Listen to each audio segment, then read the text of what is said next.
ভারতে অনুষ্ঠিত মহাকুম্ভে যাওয়ার পর ভাগ্য পরিবর্তন ঘটে মোনালিসা নামের এক পাথরের মালা বিক্রেতা ভোসলে তরুণীর।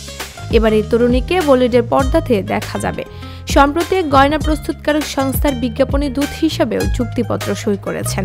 এবার জানা গেল তার প্রথম বলিউড ছবির পারিশ্রমিক।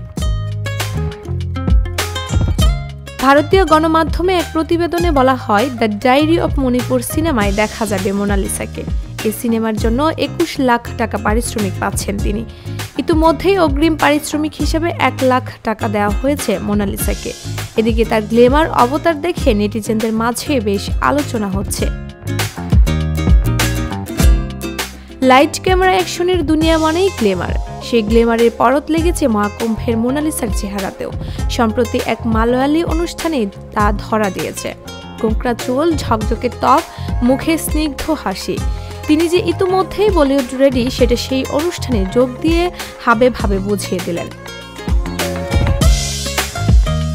সনোজ মিশ্রর পরিচালনায় দ্য ডায়েরি অব মণিপুর সিনেমায় অভিনয় করতে চলেছেন মহাকুম্ভের এই ভাইরাল স্টার, যিনি এর আগে the diary of West Bengal ছবিটি পরিচালনা করেছিলেন। পরিচালকের হাত ধরেই কেরালায় পাড়ি দিয়েছেন মোনালিসা। সম্প্রতি পরিচালক নিজে তার মাহেশ্বরের বাড়িতে ঘুরে এসেছেন।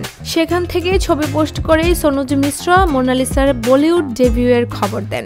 জানা গেছে আগামী ফেব্রুয়ারি মাস থেকে সেই ছবির শুটিং শুরু হবে। সেই ছবিতেই রাজকুমার রাওয়ের ভাইয়ের বিপরীতে নায়িকার চরিত্রে রয়েছেন মোনালিসা ভোসলে। ডেস্ক রিপোর্ট, ভোরের পাতা।